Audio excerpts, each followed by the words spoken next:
The early morning on Riley Carter's ranch had always been a kind of sanctuary quiet, predictable and filled with the soft, rhythmic noises of waking livestock. For a man who spent most of his life with more animals than people, mornings were grounding, almost sacred. The pale dawn light spilled across the rolling Wyoming fields like thin gold paint, catching on the frost still clinging to the tall grass. It should have been peaceful, but something felt wrong. Riley sensed it the moment he stepped out of the farmhouse. Ranchers learned to listen to the land, to feel when the balance shifted even a little, and this morning the air was too still, the silence too deep. Usually, the horses would be neighing softly for breakfast, the cattle lowing in their slow chorus. But now there was only quiet thick enough to make his skin tighten. He set his coffee mug on the porch railing, listening. Nothing, not even the distant flutter of wings. He frowned and walked toward the pasture, his boots crunching over the gravel path. The familiar sounds of the ranch were absent, as if everything was holding its breath. Halfway to the fence line, he saw the first sign of trouble. One of his mares, a chestnut mare named Juniper, stood rigid, head bowed low, refusing to move. Riley's brows pulled together. Juniper was spirited, stubborn, always the first to sprint toward him at feeding time. Seeing her frozen like that, away from the herd, set a cold knot in the pit of his stomach. "Uni?" he called softly. The mare trembled at the sound of his voice. Not in recognition, Riley knew her well enough to see that this wasn't fear of him. This was pain, deep, paralyzing pain. Riley's pace quickened. When he reached her, he instantly dropped to one knee, scanning her body the way he'd done 1,000 times before. He expected to find a gash from barbed wire, maybe a bruise from kicking at the fence. Something simple, manageable. Livestock got hurt, it was part of ranch life, but what he saw made his breath catch. A wound ran across her flank, clean, precise, almost surgical. The edges weren't torn the way an animal attack would leave them. They were smooth, too smooth, as though made with a tool. His heart stuttered. Juniper let out a low sound, somewhere between a groan and a desperate whine, her whole frame quivering. Riley reached out, placing a gentle hand on her shoulder, whispering, "Easy, girl." "I'm here." Her skin flinched beneath his palm. He could feel it. The heat radiating from the wound, the trembling of her muscles, the silent plea in her glassy eyes. Ranchers weren't strangers to putting animals out of their misery when they were beyond saving, but something in this injury felt different, wrong, intentionally inflicted. Riley's mind raced. Predators didn't make cuts like this. Fights with other horses didn't produce marks this clean. And the fence line nearby showed no signs of struggle, no blood splatter, no torn wires, no hoof prints of a panicked bolt. It was as if the injury had been placed there deliberately, quietly, by someone who knew what they were doing. A cold breeze moved across the field, brushing against Riley's back and rustling Juniper's mane. Riley felt an unfamiliar prickling up his spine, an instinct older than reason. This wasn't an accident. Someone had come onto his land. Someone had touched his animals.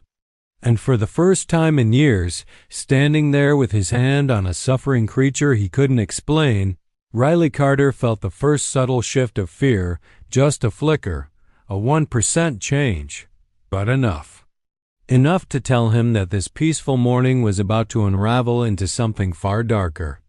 Riley stayed with Juniper far longer than he intended, his hand pressed gently against her trembling neck.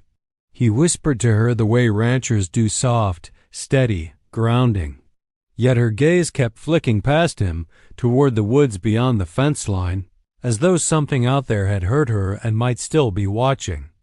That thought sat heavy in his chest. He couldn't treat the wound out there in the open. He needed supplies, antiseptic, bandages, painkillers, anything that could help. So he rose slowly, patting Juniper once more before stepping away. But then it happened. A sound, soft, fragile. barely more than a whisper carried on the cold morning air. At first, Riley thought it came from Juniper, some new noise of pain. But the Mari's head jerked, her ears twisting sharply in the opposite direction. Riley froze. The sound came again. Please. The word was breathy, drawn out, full of raw hurt. A human voice, weak, cracked, almost swallowed by the wind. Rayleigh's pulse thudded once, hard. He straightened slowly, eyes scanning the pasture. No one should have been out here. His nearest neighbor lived a mile up the road. The ranch hands wouldn't arrive until noon. There was no reason, none at all, for a human voice, to be out near his injured horse. Please, it hurts. This time, the words were clearer, more desperate. Riley felt the back of his neck prickle. He wasn't a man easily shaken, but there was something unnatural about the way the voice wavered, as though speaking was almost too painful. He took a few steps toward the fence line, boots crunching softly over frost-coated earth. The woods loomed beyond the field, the tree line dense, shadowed, and still. He couldn't see movement, couldn't catch a glimpse of anyone lying in the brush. Still, someone was out there. Riley swallowed hard and called out, "Hello? Who's there?" His voice came out steadier than he felt. Ranchers didn't get spooked easily. They were used to approaching injured hikers, hunters who wandered onto their land, even the occasional trespasser. But the silence that followed his call was too immediate, too complete. He tried again. "You hurt? Talk to me." For a long, unbearable moment, nothing responded. Then, "Help." "Me." The words were choked, as if pushed out past clenched teeth. Riley felt something inside him twist. It wasn't an animal cry. It wasn't imagination. It was a human plea, unmistakable. He stepped closer to the fence, gripping the top rail. "Where are you?" he called, scanning the brush. "I can't see you." "Keep talking." But instead of more words, what came next was a sound that chilled him deeper than any sentence, a ragged, broken sob. A sound of suffering so raw that Riley's breath stalled in his throat. Behind him, Juniper whined softly, shifting on unsteady legs. The Mari's reaction confirmed it wasn't a hallucination. She heard it too. Something out there was hurting. Riley glanced back at her, torn. She needed help, but so did the voice. He couldn't split himself in two. But the idea of turning his back on a human being crying out in pain, he couldn't get himself to walk away from that. He set his jaw and made a decision. "Hang on," he said aloud, mostly to steady himself. "I'm coming." He unlatched the pasture gate, the hinges squeaking in the quiet morning. As he stepped through and approached the tree line, the chill in the air seemed to deepen. The ground dipped slightly, the shadows thickening under the canopy. Riley slowed, listening. Silence. "It hurts. So bad." The voice was closer now, wounded, shaking. Rayleigh's fingers tightened around the handle of his knife instinct, not aggression. Out here, you didn't walk blind toward danger. But he kept moving, step by careful step, following that fragile thread of human suffering pulling him deeper toward the woods. He didn't know it yet, but crossing that line, stepping off his pasture and into the shadowed brush, was the moment his life began to split, before and after. And the after would be nothing like the world he thought he knew. The trees swallowed Riley faster than he expected. One moment he was stepping off the open field, the frost-glittered grass still beneath his boots. The next, he was under the canopy, darker, colder, the air thick with the earthy smell of pine and damp soil. The shift felt immediate, like crossing into a different world. Even the wind seemed to hush itself here. He paused just past the tree line, letting his eyes adjust.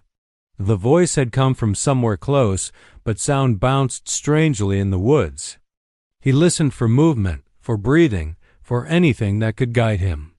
Only silence answered, thick, stretched, unnatural. He crouched instinctively, his body moving with the practiced caution of a man who tracked injured animals for years. But this was no stray calf or wounded buck. That voice full of broken pain still echoed inside his skull. Riley scanned the ground. At first, all he saw was a carpet of pine needles and dead leaves. Then something caught his eye, a faint impression in the dirt. He leaned closer. Footprints. Human. Bare. The chill that crawled up his spine was immediate and unwelcome. No boots, no shoes. Just the faint outline of toes pressed into the cold soil, the arch barely visible, the heel forming a shallow crater. Whoever left these prints had walked barefoot through freezing ground, and the footprints weren't steady. They staggered. One print angled sharply to the left, the next almost doubled back on itself. The spacing between them was inconsistent, long strides, then short, then long again. It was the pattern of someone disoriented, someone injured, someone who might have been dragging themselves forward between falls. Riley exhaled slowly, tension knotting in his shoulders. A barefoot person wandering this far out? At dawn, in this cold, with wounds like junipers? None of it made sense. He followed the trail deeper. The prints were faint but trackable, pressed into patches of disturbed soil and moss. Occasionally, he found more evidence: broken branches, scraped bark where someone's shoulder or arm may have collided with a tree, drops of something dark on a leaf, blood, fresh. Riley's stomach tightened. He crouched lower, rubbing the dried fleck between his fingers. Human blood dried differently than animal blood, thinner, more prone to flaking. Whatever had bled here was human, and it hadn't been long. He straightened, eyes sweeping the forest. "Hey!" He called again, voice echoing faintly between the trunks. "Talk to me. I'm trying to help you." No voice answered. But the woods did. A sudden rustling, quick, sharp farther ahead. Riley's heart jumped.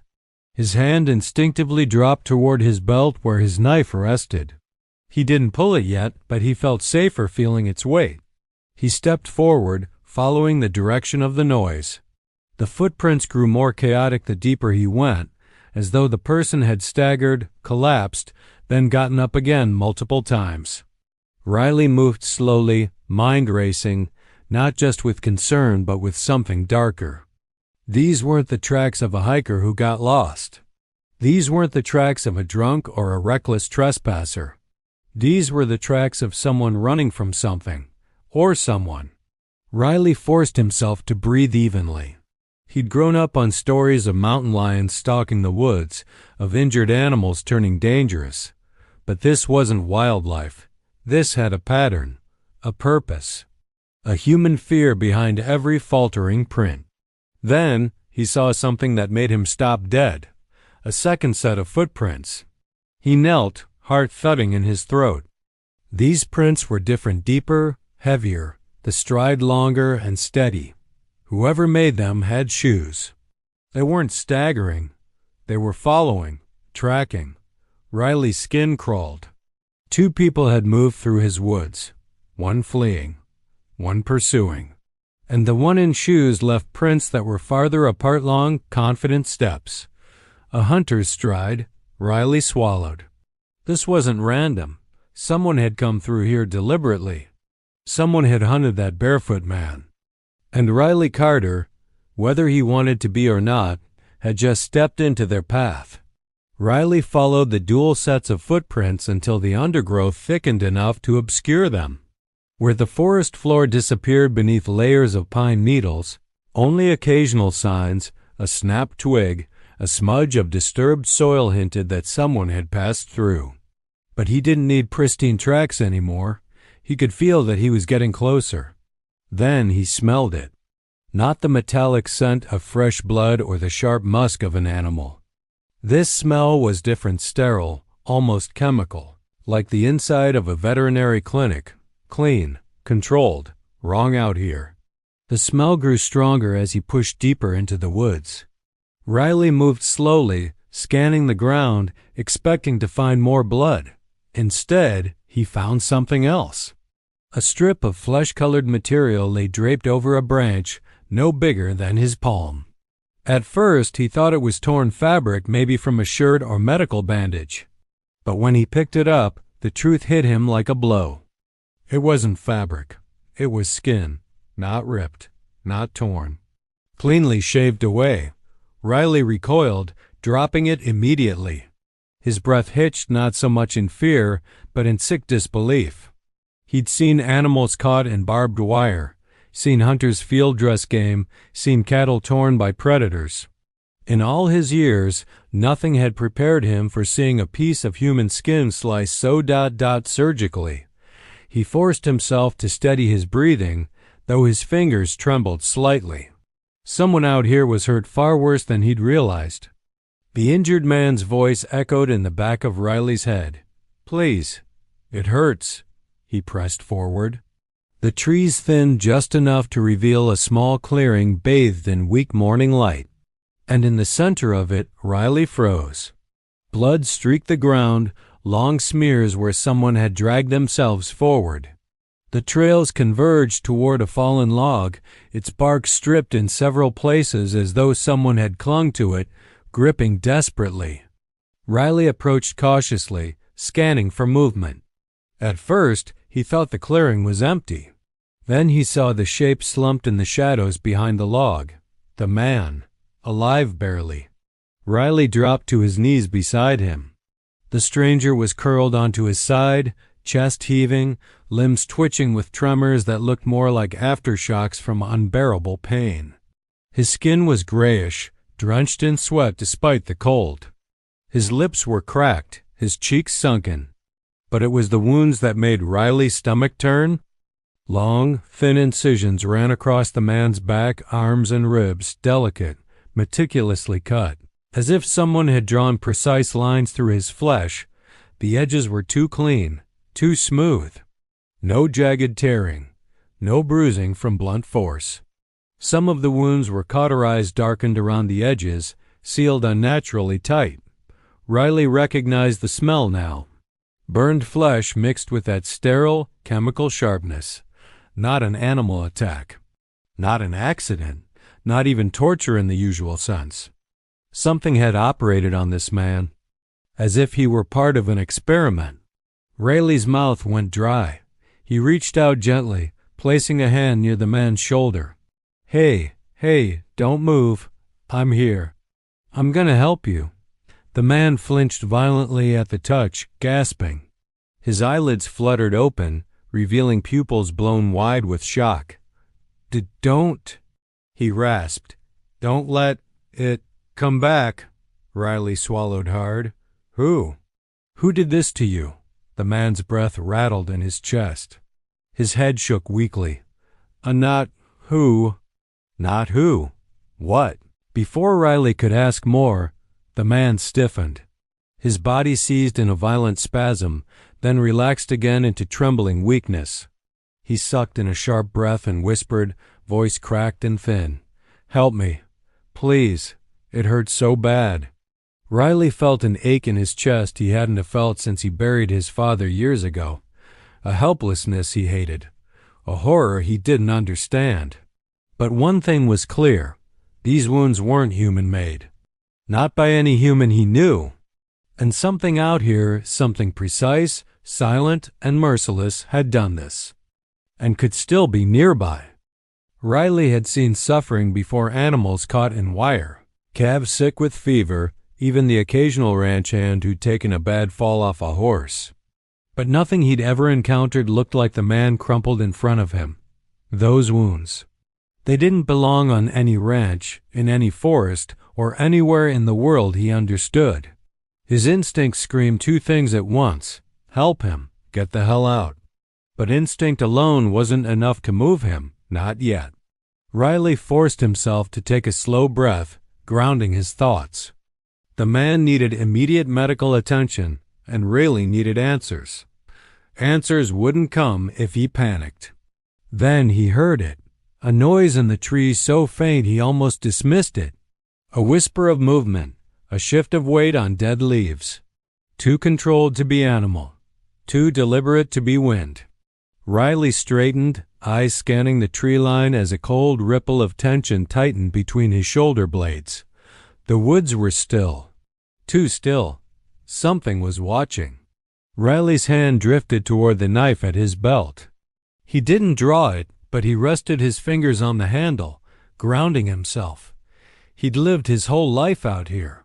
He knew the difference between harmless forest noise and a predator's patience. This was the latter. The shadows seemed deeper now, the silence more suffocating. Even the birds had stopped singing. No insect buzzed, no leaves rustled. The entire forest felt. Paused, waiting. Riley took one careful step toward the tree line. "Who's there?" he called, voice steady despite the tightness in his throat. No answer. But the quiet shifted not with sound, but with feeling. A presence, heavy, intentional. The injured man behind him let out a soft moan, the kind that came from deep in the chest when pain had worn down every other reaction. Riley glanced back and saw him shivering violently, eyes wide as though he sensed the same thing. "It's still here," the man whispered, voice barely audible. Riley's pulse jumped. "What is?" he asked, but the man's lips trembled too hard to form words. Riley looked back toward the trees. Something cold inside him clicked into place. Whatever did this wasn't gone. It hadn't fled when Riley arrived. It was watching, studying, waiting for something Riley couldn't name. He took a step back, placing himself between the man and the tree line. The smell hit him next. A faint chemical tang on the wind, sterile, sharp, unmistakable. The same scent that clung to the cauterized wounds. Not blood. Not animal musk. Something clinical, manufactured. It drifted through the air in thin, unsettling waves. Riley's jaw tightened. Nothing belonging to nature smelled like that. He bent down again, sliding an arm under the wounded man. "We gotta move," he muttered. "You hear me? You're not dying out here." The man whimpered but didn't resist as Riley hauled him to a sitting position. He was lighter than Riley expected, too light, as though pieces of him had been carved away. Behind them, the woods creaked, not like a branch snapping, more like pressure, the subtle adjustment of something large shifting its weight. Riley froze, heart slamming against his ribs. Something was circling. He scanned the trees but saw nothing, only dense shadows unmoving. But the feeling intensified like invisible eyes sliding over him, evaluating, measuring. The man clutched Riley's sleeve weakly, voice cracking. Don't let it take me again." Again. The word lodged in Riley's gut. He tightened his grip on the man, adrenaline spiking through him. "I won't," he said through clenched teeth. Then, from deep within the tree line, came a sound so soft, so perfectly wrong, that it didn't fit anywhere in Riley's understanding of the world. A low, mechanical click, followed by another, precise, even, like the cold calibration of a tool. Riley felt every hair on his arms lift. Whatever was out there wasn't an animal, wasn't a person, and it wasn't afraid of him. Not at all. Riley had no choice but to move. Standing still in the woods with that clicking sound stalking the edges of the clearing felt like begging to become prey. Every instinct in him screamed that whatever produced that cold, meticulous noise wasn't something he wanted to lay eyes on, not unprepared, not while burdened with a half-conscious man. He crouched, looping the man's arm over his shoulders. The stranger's weight sagged heavily against him, his breath coming in quick, shallow gasps. Riley adjusted his grip, jaw clenched. "Stay with me," he muttered. "Just stay awake." But the man wasn't listening. His head lolled weakly, eyes flickering open only to roll back again, trapped between consciousness and collapse. Riley began dragging him toward the edge of the clearing, back the way he came toward the pasture, toward Juniper, toward anything that felt like the world he recognized. Thick brush clawed at his legs. Dry branches snapped beneath his boots. Every sound felt too loud, too noticeable. The clicking noise followed, not constant, not hurried, just present. A slow, deliberate series of taps, sometimes on wood, sometimes on stone, sometimes on nothing Riley could identify. It moved with an eerie patience, as though the thing creating it didn't need to chase. It knew they couldn't outrun it. Riley forced himself not to look back. He focused on the ground instead, on the faint smear of disturbed soil and crushed leaves from where the man had crawled earlier. He followed the trail, heart hammering. A few yards in, the trees grew closer together, casting long shadows that cut across the forest floor like dark ribs. Riley maneuvered through them, dragging the wounded stranger with gritted teeth. But halfway through, the man suddenly jerked in Riley's grasp, nearly pulling them both off balance. Riley tightened his arms. Easy, easy, don't fight me. The man wasn't fighting. He was convulsing. His limbs twitched violently. His back arched, exposing more of those thin surgical lines that crisscrossed his skin like a map of pain.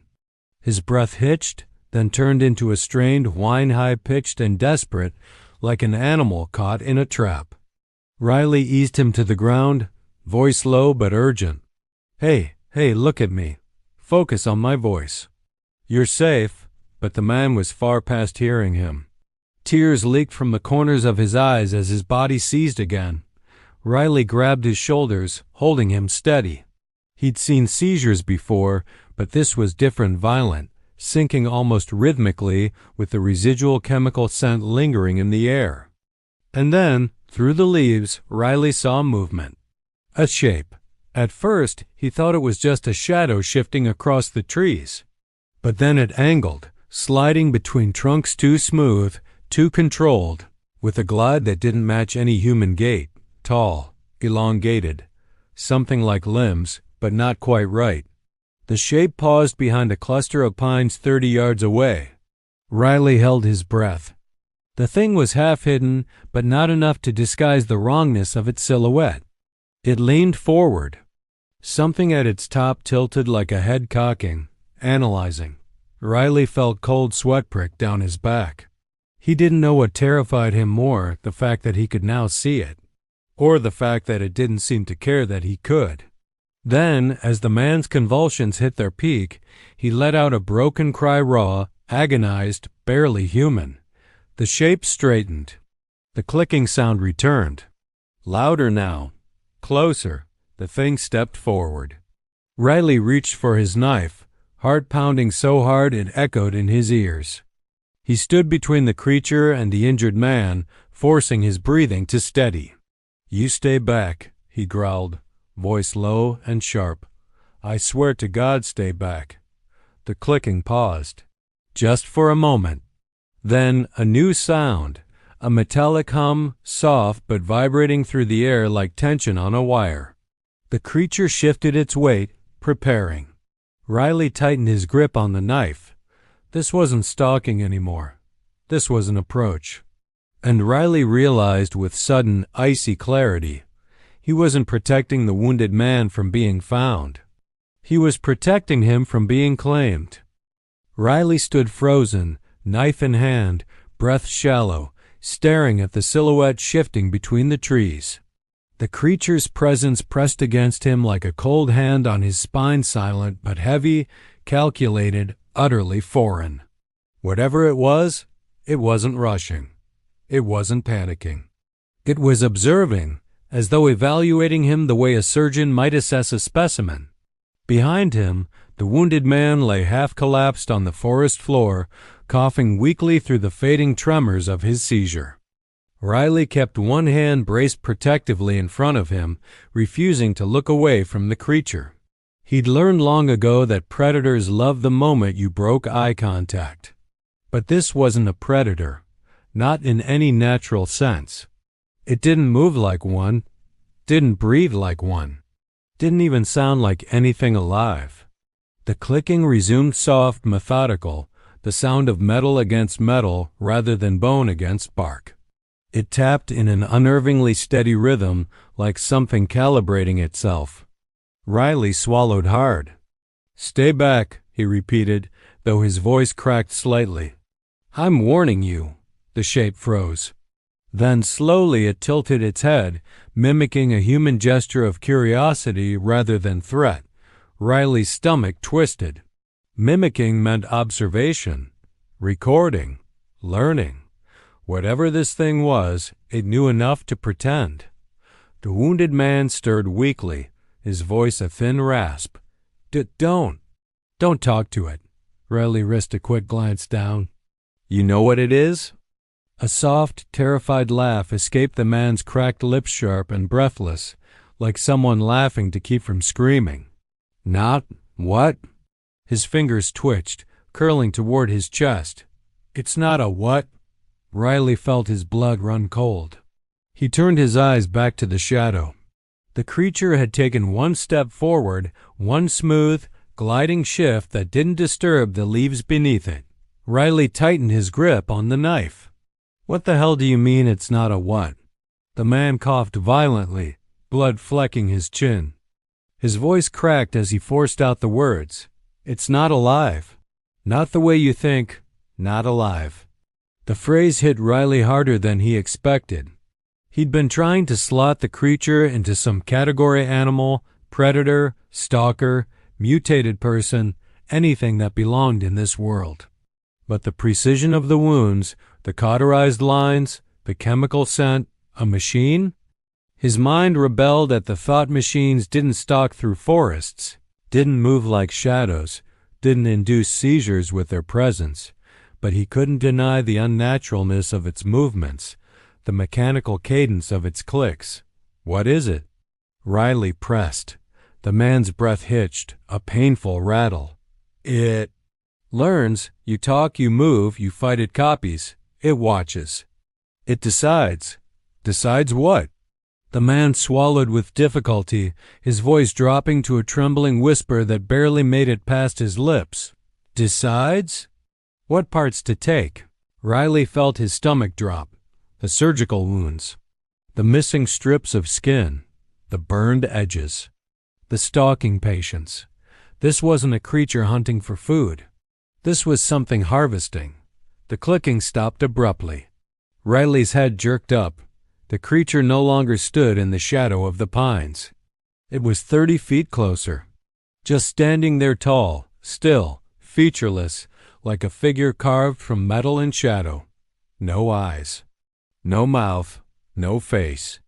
Just a smooth, elongated surface where a skull-like shape might be. It tilted its head again, more precise this time. Perfectly mirrored, perfectly measured. Mimicking Riley's tension as though sampling it. The man sobbed softly. "It learns fast, too fast."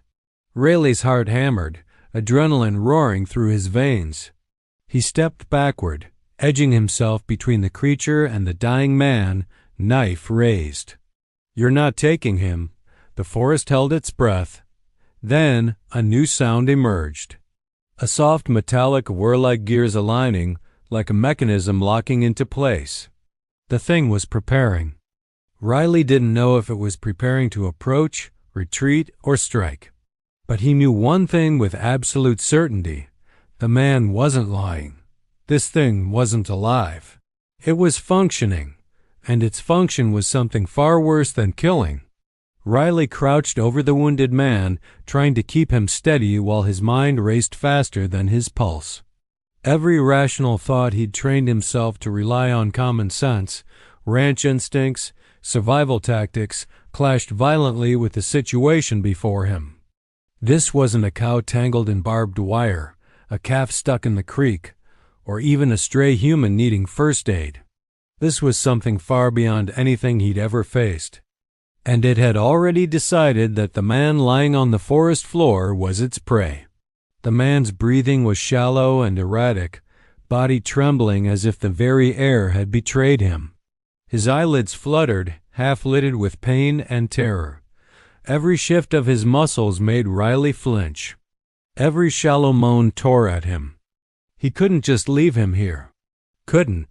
Not when that thing, whatever it was still watching, still calculating, waiting for its opportunity. Rayleigh's eyes darted to the shadowed trees, where the creature remained silent, almost statuesque, save for the faint metallic whir echoing through the clearing. It hadn't made a move, but its patience was terrifying. Riley could feel its gaze pressing down on him, assessing his next move, predicting his hesitation. Every second he lingered, the danger intensified. And then the man whispered, so faintly that Riley almost didn't catch it. "Please, I can't take it." Riley froze. The words were more than a plea, they were a confession, a surrender. He realized that the man wasn't asking for escape from the world outside. He was asking Riley for release from the world he'd been trapped in since the first precise cut had been made, since the thing had started its relentless hunt. Riley swallowed hard. The weight of the decision pressed down on him like a boulder. He had guns, knives, strength, experience. He could stop predators and put suffering animals out of their misery. But this was different. This was a human life fragile, fleeting, pleading for something no one had the right to give lightly. And yet, leaving him here meant letting that finish what it had started. Rayleigh's grip tightened on the knife at his belt, knuckles whitening. He could hear the faint chemical scent of burned flesh, the clean, surgical air of trauma clinging to the man. It wasn't just blood. It was the precision of pain itself, distilled and administered by something not human. Riley's gut twisted as he considered what the man had endured and what would come next if he didn't act. Time slowed. The creature shifted again, taking the smallest, almost imperceptible step closer. The metallic whir deepened, subtle vibrations resonating through the ground. Riley realized that hesitating wasn't an option. Every heartbeat he delayed gave the thing more opportunity to strike, more data to analyze, more potential to finish its cruel design. The man whimpered again, voice breaking. "I can't." Survive? His eyes, glazed with pain and trust, fixed on Riley, silently begging him to act. Rayleigh's heart hammered in his chest. He'd never made a decision like this before, not as a rancher, not as a protector, not as a human being. He wasn't meant to decide when someone's life should end. But here, with the metallic creature observing and the man's suffering palpable, he realized the line between mercy and morality had blurred beyond recognition. He looked down at the man, fingers brushing weakly against his shoulder. The warmth of life still lingered, but barely. The convulsions had faded into trembling. The eyes begged him not just for relief, but for trust. And Riley felt the sick, undeniable truth settle inside him. If he didn't act, the thing would. And the man would suffer far worse than he could ever imagine. Riley exhaled slowly, voice barely above a whisper. "Okay." "It'll be quick." The words tasted like ash in his mouth. He raised his knife, the weight of it feeling heavier than ever. This wasn't about courage. This wasn't about heroics. This was about mercy and survival. About ensuring that at least one act in this forest, amidst the unnatural precision of death and cruelty, remained human. He adjusted his grip, took another breath, steeled himself, and then he braced, because the moment he acted, nothing would ever be the same again. Riley's hand shook slightly as he raised the knife. The forest around him felt suspended in a heavy, unnatural stillness. Even the trees seemed to hold their breath. Every instinct he had screamed at him to stop, to hesitate, to retreat, but the wounded man before him lay there, trembling, teetering between life and death.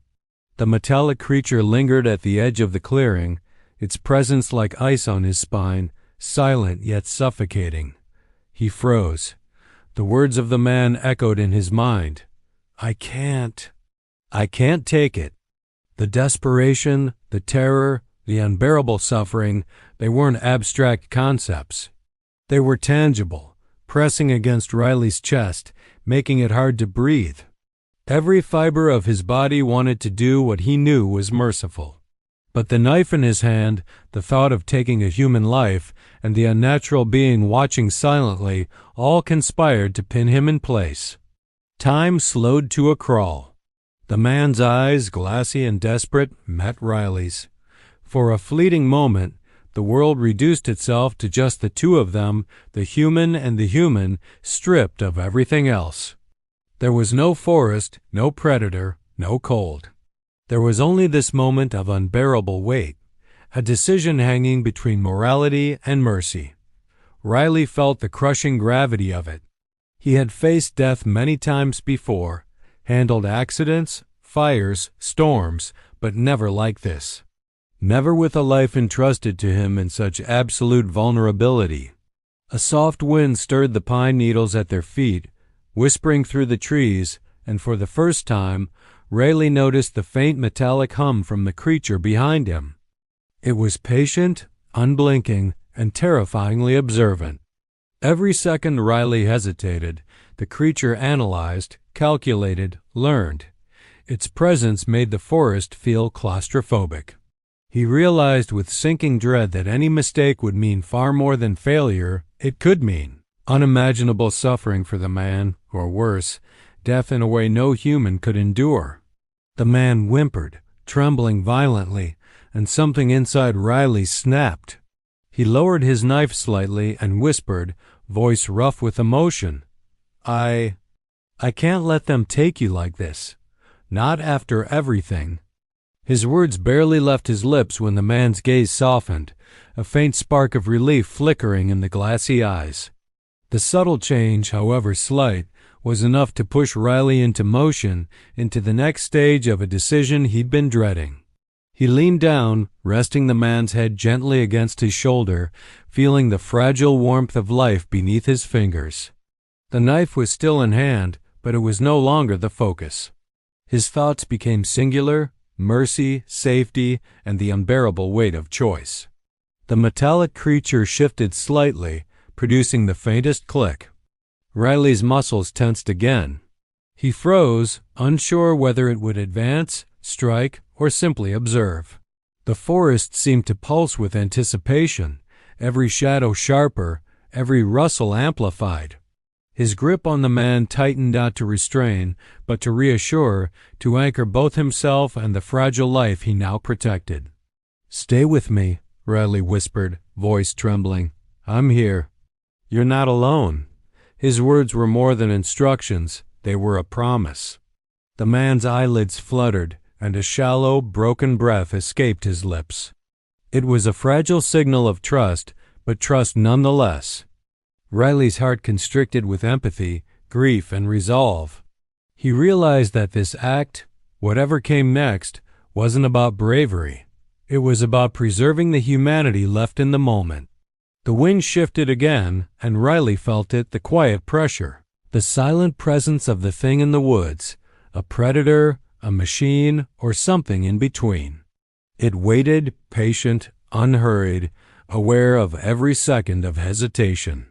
Riley froze once more, balancing the knife in one hand, the wounded man's trembling body in the other, suspended between action and inaction. Finally, he whispered softly, his voice almost lost in the forest, "It'll be quick." The words hung in the air, heavy, resolute, and final. For a heartbeat, the world was silent. Then the forest seemed to exhale, acknowledging the decision. Riley's body tensed, preparing to follow through, knowing that nothing would ever be the same after this moment. And in that frozen instant, everything, the fear, the mercy, the horror compressed into one unbearable human choice. Riley's grip on the knife tightened as he whispered the words he never thought he'd have to say, "It'll be quick." The wounded man's eyes fluttered open one last time, full of trust and terror mingled into a fragile human plea. The forest seemed to hold its breath alongside him. Time stretched, elongated into an eternity of anticipation, each second pressing against Riley's chest like a physical weight. He leaned closer, the cold morning air biting at his skin, and braced himself. The man's trembling body pressed against his own, a fragile reminder of life balanced on the edge of mercy and horror. Rayleigh's mind raced through memories of his life on the ranch, the quiet mornings, the animals he'd saved, the storms he'd survived. Nothing had prepared him for this. The choice between letting nature take its course and intervening with hands that could both save and destroy. Then the subtle metallic hum that had haunted the edges of the forest all morning shifted. It was no longer distant. The thing, whatever it was, had moved. Riley felt it before he saw it. The invisible pressure of presence pressing through the trees, through the soil beneath his boots, through the very air. The quiet that had followed him since entering the forest wasn't silence, it was awareness. It was listening, calculating, waiting. He glanced at the man one last time. The faint warmth radiating from his body seemed to pulse in rhythm with Riley's own heartbeat. The fragile life in his arms made the decision inevitable. One swift motion, one act of mercy, and the suffering would end. Riley exhaled slowly, muscles coiled like springs, and prepared to follow through. But then, from deep within the shadows, came a new sound. Not a whisper, not a rustle, but a deep resonant vibration that shook the trees. A low, methodical thrum like machinery under immense strain, echoing and amplifying in the still morning air. Riley froze, knife suspended mid-motion. The forest around him shivered under the invisible weight of it. The sound was neither animal nor human. It was deliberate, intelligent, aware. Riley's eyes scanned the tree line. The creature had emerged further into the clearing, just beyond the faint light, its elongated silhouette catching the thin rays of dawn. It didn't move like anything alive. It glided, silent, precise, mechanical, but in ways that mimicked life so flawlessly it tricked the eye. And yet, it didn't strike. It simply observed. Its attention had shifted entirely to him. The wounded man let out a soft, ragged breath.